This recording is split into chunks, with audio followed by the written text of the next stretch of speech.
Hello students, good morning. में Pravesh Sharma, welcome back to my channel. जैसा कि लैंग्वेज अक्रॉस द करिकुलम के अंतर्गत हमारा टॉपिक चल रहा था स्पीच डिफेक्ट। इसी के अंतर्गत हम आगे बात करते हैं कि स्पीच डिफेक्ट्स को दूर करने में शिक्षक की क्या भूमिका हो सकती है। तो समाधान में शिक्षक की भूमिका, role of teacher in resolution.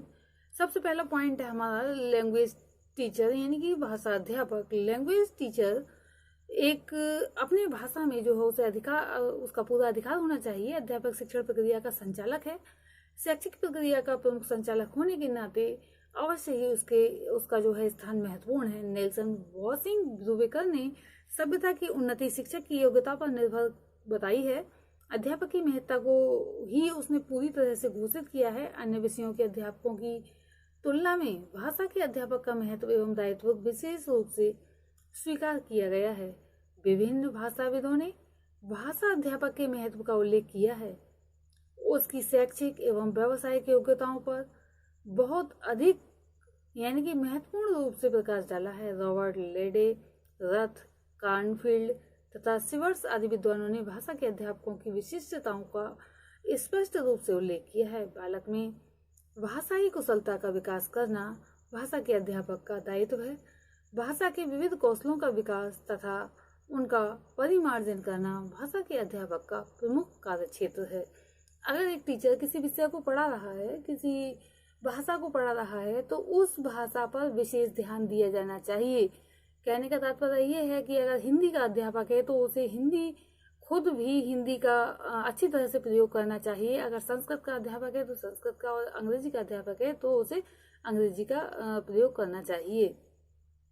अब हम देखेंगे कि भाषा अध्यापक के गुण यानी कि क्या इसमें विशेषताएं होनी चाहिए। तो भाषा पर अधिकार, लैंग्वेज अथॉरिटी और कमांड ऑफ लैंग्वेज यानी कि भाषा पर अधिकार। अथॉरिटी से मतलब यहाँ पर यह है कि उसके लिए पूरी तरह से छूट मिलनी चाहिए कि वह अपनी भाषा का प्रयोग करे।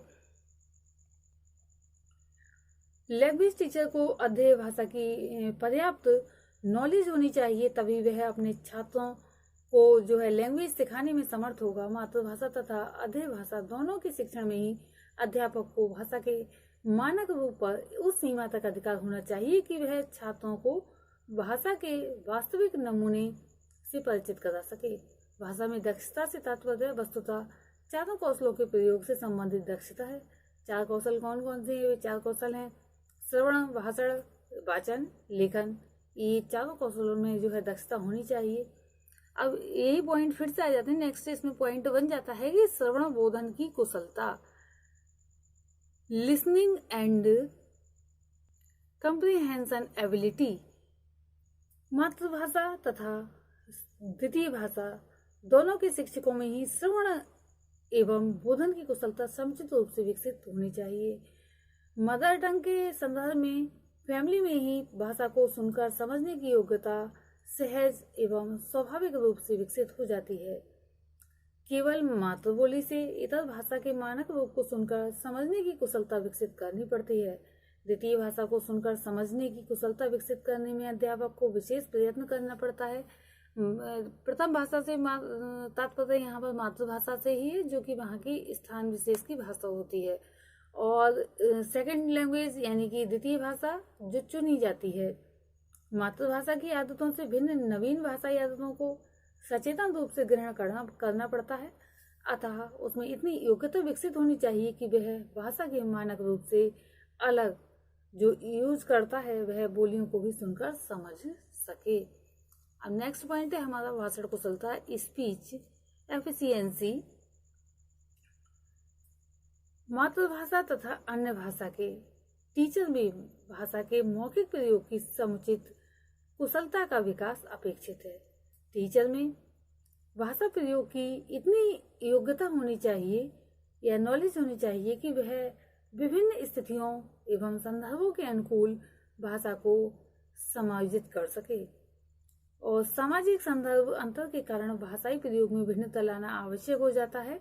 सेकंड लैंग्वेज से टीचर में मौखिक अभिव्यक्ति संबंधी विशेषताओं या उच्चारण, अनुतान, शब्द प्रयोग, वाक्य संरचना आदि के प्रयोग की दक्षता समुचित रूप से विकसित होनी चाहिए। तभी वह अपने छात्रों में इन जो है कुशलताओं को विकसित करने में समर्थ हो पाएगा। नेक्स्ट पॉइंट है हमारा वाचन दक्षता यानी कि रीडिंग एफिशिएंसी।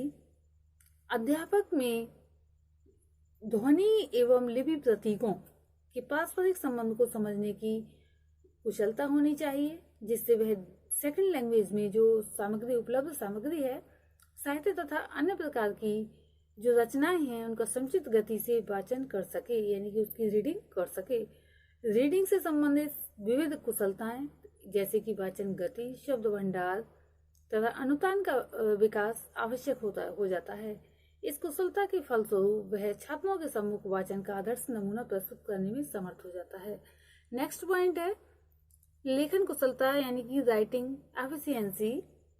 द्वितीय भाषा के अध्यापक से ये अपेक्षा की जाती है कि लेखन कौशल पर उसका समुचित अधिकार हो, वह भाषा में स्वीकृत शैली के द्वारा लिखित अभिव्यक्ति कर सके, विविध प्रयोजनों के लिए वह रिपोर्ट पत्र आदि लिख सके तथा आवश्यक लिखित जानकारी दे सके, परंतु उससे ये अपेक्षा नहीं की जाती कि वह अध्येय भाषा में जो साहित्य है, लिटरेचर की रचना करने की योग्यता रखती हो। नेक्स्ट पॉइंट है हमारा भाषा वैज्ञानिक कुशलता लैंग्वेज साइंटिस्ट एफिशिएंसी।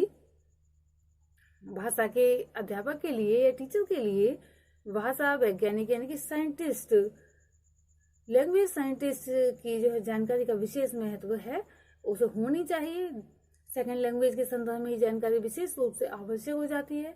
छात्रों को किस भाषाई बिंदुओं को सीखने में जो है कठिनाइयां आ रही हैं, उसकी विशेष जानकारी में भाषा वैज्ञानिक ज्ञान आवश्यक हो जाता है।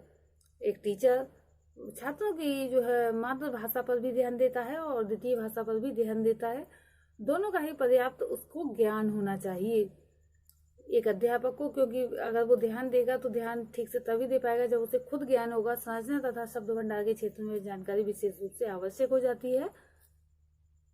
नेक्स्ट पॉइंट है हमारा भाषा के साहित्य तथा इतिहास का ज्ञान, knowledge of language literature and history. यद्यपि भाषा शिक्षण के लिए भाषा वैज्ञानिक ज्ञान अत्यंत आवश्यक होता है, परंतु अध्ययन भाषा से साहित्य तथा उसके ऐतिहासिक विकास क्रम की भी जानकारी होनी आवश्यक है। विकास के क्रम में भाषा किन स्थितियों के बीच से विकसित हुई है, उसके साहित्य की क्या विशेषता है, उसकी प्रमुख साहित्य प्रवृत्तियां कौन कौन सी हैं, प्रवृत्तियों से यहाँ तात्पर्य रचनाओं से, ये इन सब की जानकारी भाषा के अध्यापक को होनी चाहिए। नेक्स्ट पॉइंट है हमारा भाषाई संस्कृति की चेतना। भाषा और संस्कृति परस्पर संबंधित हैं। भाषा के अध्यापक की भाषा और संस्कृति की अन्योन्याश्रितता की जानकारी, मतलब एक दूसरे पर आश्रितता की जानकारी होनी चाहिए। भाषा का अध्येता भाषा के सांस्कृतिक अर्थों को समझने में विशेष कठिनाई का अनुभव करता है। संस्कृति की समझ के बिना भाषा को नहीं समझा जा सकता है। अध्यापक छात्रों को भाषाई संस्कृति विषयक जानकारी प्रदान करता है तथा उन्हें सीखने में सहायता भी देता है, हेल्प करता है। इसके लिए टीचर को संस्कृति यानी कि कल्चर के आधारभूत तत्वों, विचारों, परंपराओं, जीवन मूल्यों आदि की जानकारी होनी चाहिए। अध्यय भाषा भाषियों के इतिहास, भूगोल, संगीत, कला तथा उनकी जीवन शैली की जानकारी भी संस्कृति के लिए की जानकारी के लिए आवश्यक है।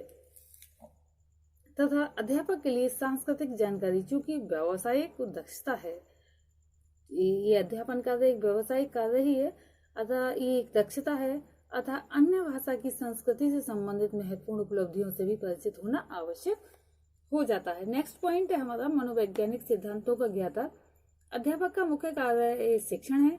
ये छात्रों के सहयोग से ही संपादित होता है। उसके व्यवहार में वांछित परिवर्तन लाना ही उसका मुख्य उद्देश्य है। अतः अध्यापक को छात्रों के मनोविज्ञान की पूरी जानकारी होनी चाहिए। अधिगम के मनोविज्ञान नियम और जो उसके सिद्धांत हैं, अवधान, स्मृति, उत्प्रेरण आदि की जानकारी शिक्षण में सहायक है, यानी कि सहायता प्रदान करती है। भाषा मूल्यांकन तथा परीक्षणों के निर्माण में भी मनोवैज्ञानिक ज्ञान का विशेष उपयोग किया जाता है। बालक की विविध प्रकार की योग्यताओं के मापन में मनोवैज्ञानिक सिद्धांतों की उपयोगिता स्वतः ही सिद्ध हो जाती है। और वास्तविकता तो यही है कि अगर मनोविज्ञान का ज्ञान शिक्षक को नहीं है तो बच्चों के मन की बातों को नहीं जान पाएगा। आज के लिए इतना ही। आगे के पॉइंट्स हम नेक्स्ट वीडियो में देखेंगे। धन्यवाद।